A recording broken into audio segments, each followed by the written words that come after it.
Good morning, everyone, and welcome to this session on getting into FP&A without FP&A experience. If you look at any FP&A roles, they will ask you two things. One, prior experience, other, knowledge about FP&A. So today we'll address both those questions. How can you get knowledge about FP&A and how you can also get an opportunity to gain some experience in FP&A. That's what we'll be addressing today. Make sure that you stay through till the end, and we'll cover some great insights and give you some roadmap of how you can gain both knowledge and experience in FP&A. So what are we going to cover today? We'll start by understanding why FP&A, why is it gaining so much of importance today, why CFOs are looking for FP&A professionals. We'll also share with you a quick FP&A career roadmap, how you can start building on your FP&A career or progressing towards or preparing towards your FP&A career. Then we'll share with you quick 4 to 5 ways of how you get into FP&A without experience. There are multiple ways in which you can try and get some FP&A experience or even get into a role which has FP&A element in it. We'll try and share some ways on that. And then we'll also talk about the newly launched CGFPA Program plus FP&A Internship cohort that we are planning to launch at FP&A Professionals Institute. So we'll talk about that as and when we progress in this session as well. So all in all, I would say about 30 to 40 minutes of interesting insights ahead of you. So make sure that you get rid of all the distractions and focus on what we are planning to share today. A little bit about us before we begin with. My name is Dhawal Parvatikar. I'm a qualified chartered accountant. I've also completed my 1-year general management program from IIM Ahmedabad. Over the last 16 years, I've served as a CFO and a finance leader across India and in the Middle East. I'm now the co-founder and lead faculty at FP&A Professionals Institute. I've mentored thousands of chartered accountants and finance professionals. I've been an active online instructor over the last 6 years, probably more than 5,000 hours of Zoom training. I've trained more than 5,000 professionals on various topics like FP&A, finance business partnering, data storytelling, CFO career coaching, and much more. I'm frequently seen in events across the Middle East, somewhere as a speaker, as a moderator, as a host. I've hosted more than 10 plus CFO events myself. I've built a strong community of more than 200 CFOs across the Middle East.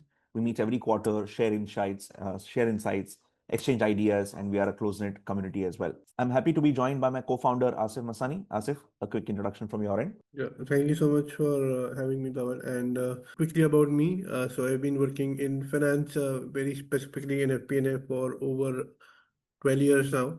And I started working in audit back in 2010 and transitioned into FP&A somewhere in 2013. And since then, I've been working across different roles in FP&A, starting from the FP&A analyst role back in 2013. And my most recent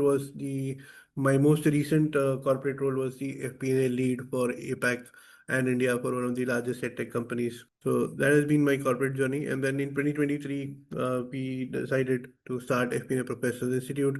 And over the last 3 years, we have had the incredible privilege to train more than 5,000 students across different courses, certifications on FP&A. So that is what we do at FP&A Professionals Institute. We try to bring in not just my experience and Dhawal's experience, but experience of top FP&A professionals across the globe. And we try to bring that to you through our books, courses, certifications, whatever we do at FP&A Professionals Institute. Yes, yeah. So let me first talk about my experience of transitioning into FP&A. So my personal experience when I moved from FP&A into moved from audit role into FP&A back in 2013.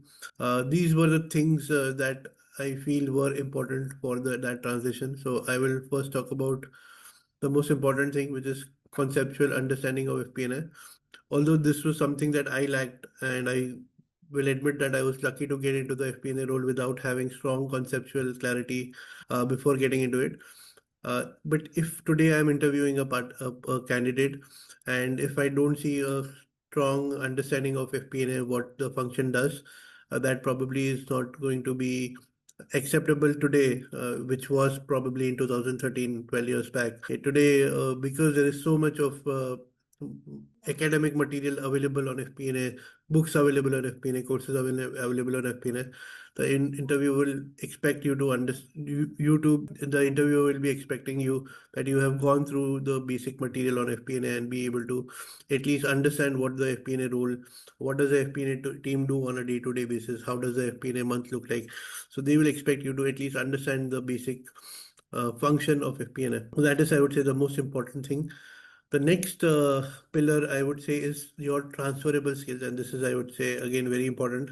So you have to understand from wherever you're coming from. It could be accounting, it could be audit, it could be taxation, it could be investment banking, it could be management consulting, any other finance role you've done or you're working in right now, and you want to move into FP&A. You have to understand that there are tens of transferable, I would say dozens of transferable skills that you can demonstrate in your interviews and in your application process while you're giving the FP&A interview.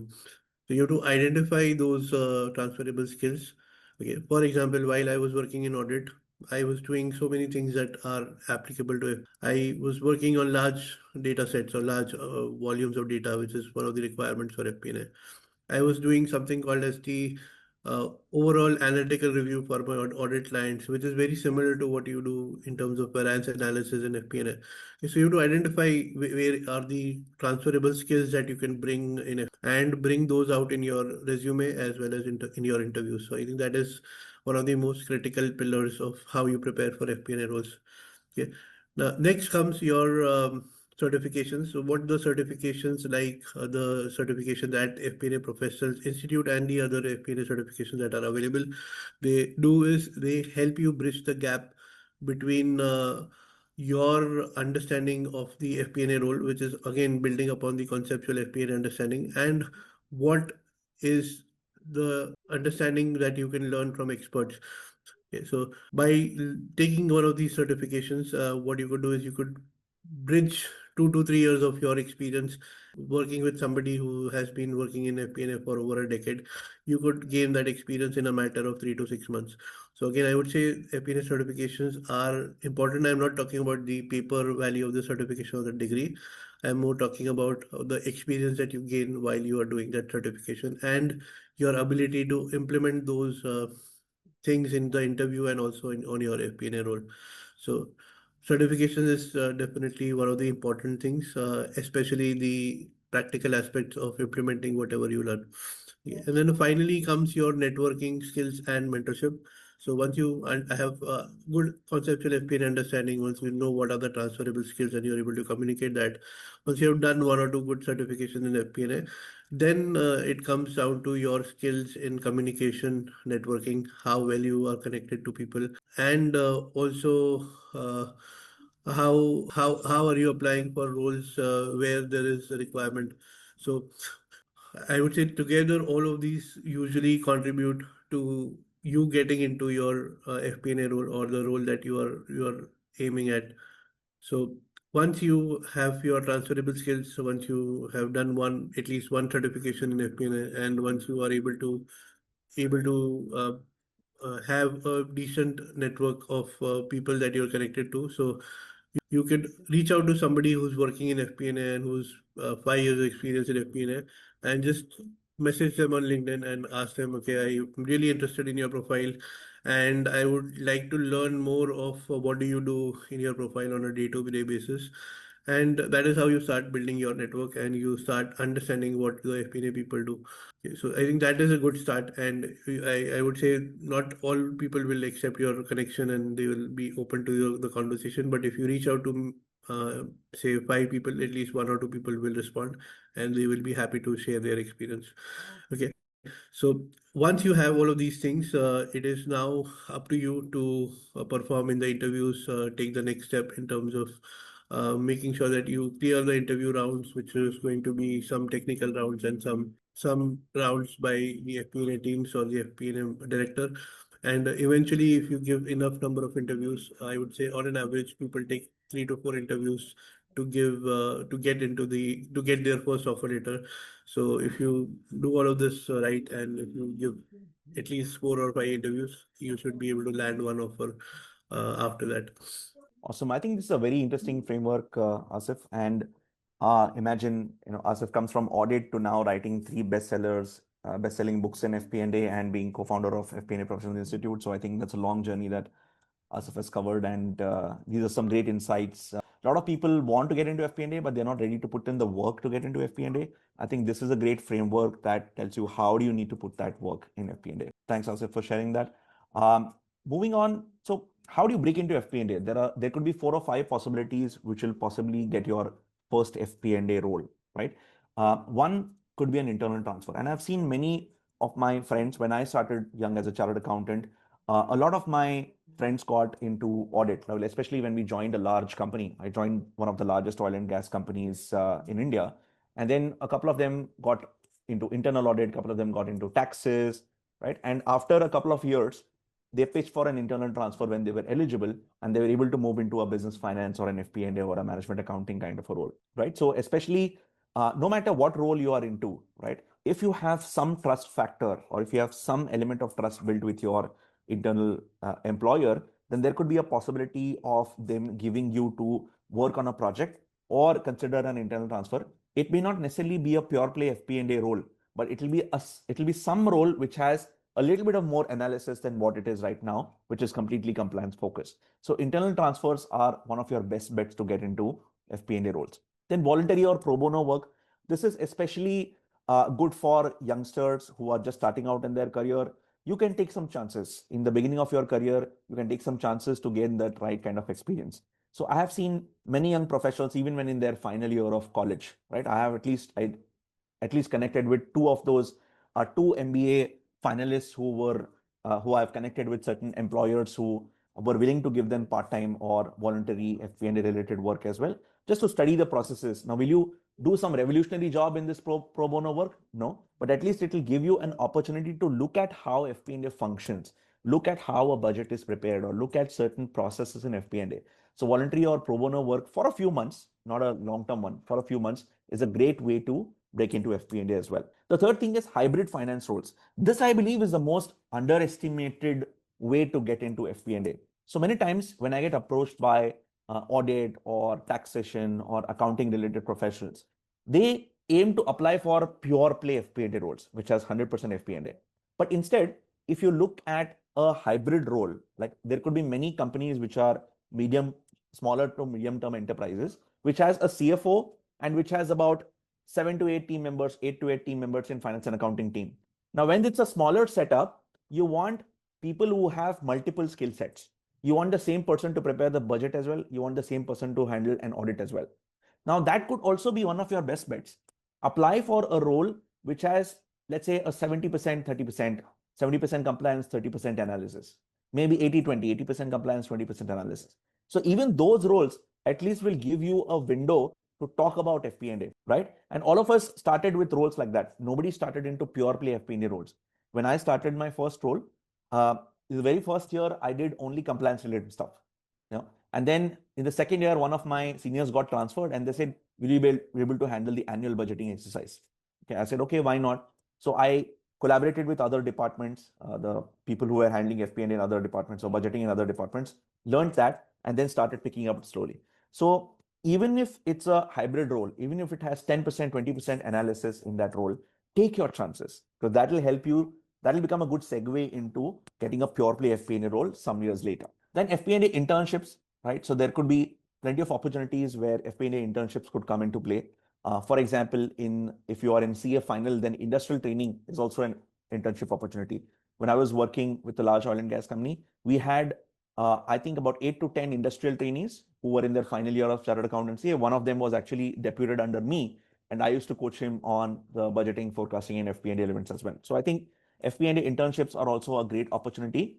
Internships can also come from two different angles. One is it could come from a pure play industry where there is a finance team and they want some intern to execute some related stuff. Or it could also come from a tool implementation partner or an automation partner. So where many companies today are going for FP&A tools. There are more than 100 different kind of FP&A tools out there. Just like how an ERP implementation happens, there is APM or FP&A tool implementations also being done by these implementation partners. So there's a lot of opportunity with these implementation partners where they would want these interns to work on FP&A processes. They would be deputed to client projects. You go to the client place, understand their FP&A process, and build process notes and give them suggestions to make sure that the tool implementation happens in a seamless way. So that is also another opportunity that you can get. So we'll talk about internships later in this class as well. But here are the 4 opportunities that you 4 different ways in which you can break into FP&A. Take your chances. It's a long career, right? It's a 30, 40-year long career. So 1 year, even if you get a hybrid kind of a role, or a role which has some elements of FP&A in your career, that is still breaking into FP&A, right? So start with that and then build on top of that. Cool. So what we have done at FPI is that we have built a solid certification program, because see, FP&A is largely experiential learning, right? Until you see a budget and build it, you won't be able to learn. Until you see a certain set of management reports, you won't be able to learn. So that's why the CGFPA program that we have built is built on the experiential lines. It's a global FP&A certification built and delivered directly by CFOs and FP&A leaders. And there's 10 exhaustive modules, which I'll show to you in a while. Everything through practical, real life looking at data, experiential sessions. You'll also be part of a global alumni network. We try and give placement support as well, your resume review, interview preparation. We're trying to build a network of recruiters. We've launched our own job portal. It's called fpnajobs.com. We're trying to bring recruiters and FP&A talent on one platform, right? Access to guest sessions, Q&A sessions, globally top FP&A speakers, digital transformation experts. All of them come to FPI every month to share their insights so that you're always updated. And all of this happens to the comfort of your home. There is a seamless online LMS. Live sessions are conducted on Zoom. So everything happens through the comfort of your home as well, right? So that's the CGFPA program for you. It has 10 exhaustive modules, everything from budgeting, forecasting, which gives you real life budgets, cases. AI for finance and FP&A is our latest module, where we're trying to incorporate AI in every FP&A related workflow element. Different kind of management reporting, performance management frameworks, monthly report, flash report, balance scorecards, KPIs, OKRs, all of that is covered in management reporting. Financial modeling specific to FP&A, like scenario planning, sensitivity analysis, 3-statement financial models, all of that is covered in financial modeling. Data analytics, which covers all the tool access like Power BI, SQL, Power Query, and we're introducing more tools as we go along as well, so that it makes you comfortable to go beyond your Excel sheets and understand how do you deal with large chunks of data. Different kind of financial analysis, horizontal analysis, vertical analysis, variance analysis, different types of profitability analysis, different kind of analysis that a CFO would look for in their office. Storytelling and presentations. Storytelling is not just about dashboards. It goes beyond that. How do you convince a certain business stakeholder by telling your strong narrative? That is what is storytelling and presentations. Strategy, again, as when you start becoming senior, you need to know the different kind of strategic tools and how there is an interlink between strategy and FP&A. Finance business partnering. A lot of cross-functional collaboration is expected in FP&A roles. Like both Asif and I have collaborated with HR, business development, legal teams, and so many different kind of teams in our career that you need to understand how do you collaborate with various team members as well. So that is what is business partnering for you. All in all, 10 solid modules. Don't just think about CGFPA as a certification. It is 20 years of our blood, sweat, and tears packed into a compact 6-month program. So that's the CGFPA program for you. How do you get the CGFPA award? So you need to have a bachelor's degree or a global equivalent in finance, accounting, or business. And either you can have a professional qualification like a CA, CMA, ACC, or any equivalent accounting qualification of your respective country. That will make you eligible for the CGFPA program. Okay. Again, we don't claim to be a substitute for these programs. In fact, we are a supplement for these programs. We are also recognized by CPD UK. How do you get the CGFPA award? 2 things. One is there will be live classes every week, and you need to attend at least 50% of the classes live, and then submit your capstone project. That's an end-to-end budget presentation for a CFO sometime in month number 5. All the guidance around that will be given to you. Once you do these 2, you will be eligible for the final examination. The final examination is a 2 hours, 100 marks, 50 questions, proctored examination that happens once a quarter. Once you complete your examination with at least 50% passing marks, you will be awarded the CGFPA certificate from FP&A Professionals Institute. Now, the ROI for a program like this, I leave it to your imagination. The course fee investment is USD 1795. You can pay it over 5 months. And also the course duration will be for 6 months, where you need to attend every week the live classes. About 3 to 4 hours of your time investment is required. Sometimes we'll give you some pre-reading. Sometimes we'll give you some case studies to read through and then come back into the class, so that we want to maximize quality discussions and case studies in the classroom. The next cohort is starting on 14th of March 2026. What we have done is we have also trying to club internships with this. So the internship cohort will start anywhere between 14th March to 15th April of 2026. Okay. In INR terms, roughly the investment will be anywhere between 1.5 to 1.6 lakhs. So how does the CGFPA internship cohort work, right? So what we have tried to do is we have come up with a earn while you learn program. So while you enroll into CGFPA program, we're also giving you an opportunity to do an internship with one of our employer partners so that you get to learn the practical stuff in FP&A as well. So how does the CGFPA internship cohort work, right? First, the first round of interview will be conducted by FPI. So somebody from our team will conduct the first round of interview where we will check your basics, and also you need to clear the first round of interview with FPI. After you clear the first round of interview with FPI, then the second round of interview will happen with the employer, where you will be actually doing your internship, right? It will be a 6-month internship. Okay, the employer will ask you certain questions. They have a certain criteria, and once you meet that criteria and you clear the second round by the employer, okay, after that you will have to enroll into the CGFPA program by paying the requisite fee. Okay, enroll into the CGFPA program, and that will help you start with the CGFPA internship cohort. Once the CGFPA internship cohort starts, then 2 tracks will run in parallel. First track is your internship experience. The internship will start roughly after about 30 days of you enrolling into the program, after starting the cohort, right? The first month will be the training, and after you understand some basics of FP&A, from month number 2, your internship will start. Okay, that will be a 6-month internship, and throughout the 6 months you will undergo the training, the tool training on the job, or any consulting frameworks on the job. Okay, sometimes you may be hired by a tool implementation partner, in which case you will also be given a tool training. Sometimes you may be hired by a consulting partner, in which case you will also be given some training around how the consulting frameworks work in FP&A. And you work on real FP&A projects. Okay, it could range anywhere between documenting a certain FP&A process workflow to implementing a tool as well, right? So that will give you an entire understanding. At least you might get a chance to work on 1 or 2 clients, so that you get that understanding of how a real FP&A function operates, right? So that's your work experience on FP&A projects. And once you successfully complete your 6 months of internship with the partner, you will get the experience letter for that 6 months. So that's your experience track.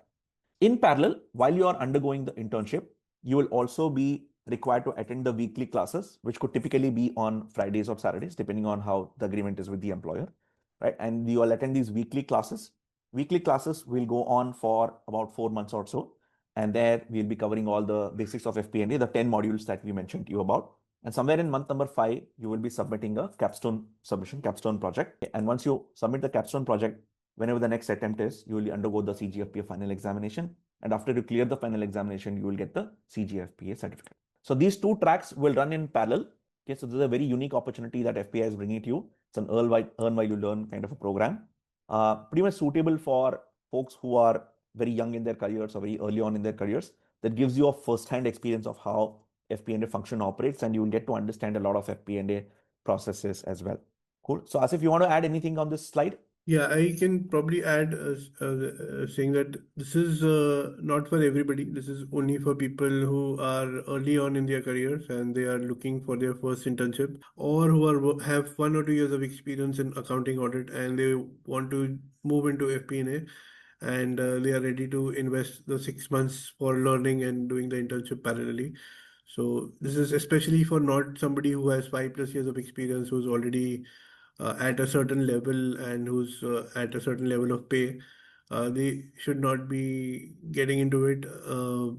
Only this is, I would say, this is more for people who are early on in their careers. And one thing I will tell you that the internship cohort is contingent on you clearing both the rounds of interview and then enrolling into the CGFPA program, right? So it could also be a possibility that you clear the first round, but you don't clear the second round, right? So or it may also be possible that even after clearing the second round, you don't get into the final selection, or even after giving the final round of interview, you don't get into the final selection. So that could also be a possibility. Nonetheless, independently, you can pursue the CGFPA program. That option is available for you. But for the internship, it is contingent on you clearing both the rounds of interview and then enrolling into the CGFPA program. Right. All right. I think let's go on to some of the common questions that could come up. Yes. So I'm sure there'll be many questions that will come on the CGFPA program. So let's cover the popular questions first, and then we can open for Q&A as well. Yeah. So who is eligible for this internship? So the criteria is fairly straightforward. So you need to have the bachelor's degree in accounting, finance, or a professional qualification, which could be a CA, CMA, CFA, CPA. Okay, if you have either a bachelor's degree or a professional qualification, then you are eligible. Okay, so what does this mean is you are not eligible if you are still doing your last year of graduation. You're not eligible if you are still undergoing the professional qualification and you're yet to clear the exams. Okay, only exception to this is for CAs.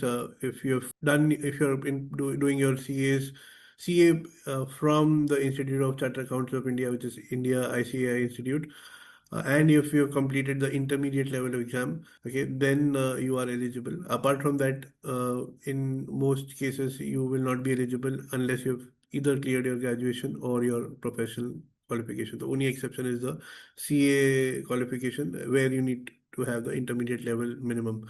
Okay, so that is the eligibility, and also you need to have at least 1 or 2 years of experience in any finance field. So it doesn't have to be FP&A. So we understand that may not have FP&A experience, but you need to have at least 1 or 2 years of experience in any other finance field. It could be accounting, it could be audit. So those are, I would say, the two most important criterias for you to keep in mind. Is the internship guaranteed? As we have seen the roadmap, the internship is guaranteed only after you clear the second round of interview and you get into the CGFPA program. So if you manage to clear the second round of interview, and if you are able to get into the CGF internship cohort, then the internship is guaranteed. Okay. So before that, you need to make sure that you appear for those two interviews, and you clear those interviews, and then you get into, once you clear the second round. So once you clear the second round, then it is a guaranteed internship, not before that. Okay. So duration of the internship is about 6 months, and it will start somewhere in April, May. The CGFP cohort will start somewhere in March, and this will continue till September or October. So parallelly, you will be undergoing the CGFP program and also the FP&A internship. The stipend is fixed for the role. Okay, the stipend is fixed in terms of rupees. So this is more of India internship, so targeting Indian uh, professionals or Indian people who are located in India. So the stipend amount for CAs, qualified CAs, is rupees 50,000, INR 50,000, and for non-CAs, it is INR 25,000. So this is going to be the stipend amount for the duration of the internship for the 6 months while you are undergoing the program and also doing the internship. So it's a full-time internship while you will be working on uh, FP&A related projects. Most of our partners are FP&A tool companies. What they will expect you to do is learn about FP&A from the CGFP program, and understand and learn about the FP&A tools that they are usually using to implement at their client place, and then help them in their process of implementation of those FP&A tools. Okay, so that is, I would say, the most common FP&A internship role that we have. Okay, so that's a little bit about some of the common questions that we have. Yeah. So Asif, I'll let just me, add one thing. yeah. What happens after the 6-month FP&A internship? There could be two possibilities. One is either the internship will end and you may have to look for a job if the employer doesn't decide to continue your employment. Or the second option is that if the employer decides to continue your employment, it may get converted into a full-time employment or a consulting employment as in how you agree with the employer. Yeah. And that is totally dependent on the opportunities available at that time. So there is no guarantee that you will get a job after the 6 months of internship. So if you performed well, and if there is a opportunity in the client, right, they will naturally consider you first, because they have trained you for 6 months, and they will not let you go, because they will have to invest a lot in training other people, right? So naturally that will happen. However, it all depends on the availability of roles at that time. Okay, so I think that's Asif, all I want. Yeah. can you share the application link in the chat box for those Yeah. who are interested in the CGFPA internship cohort?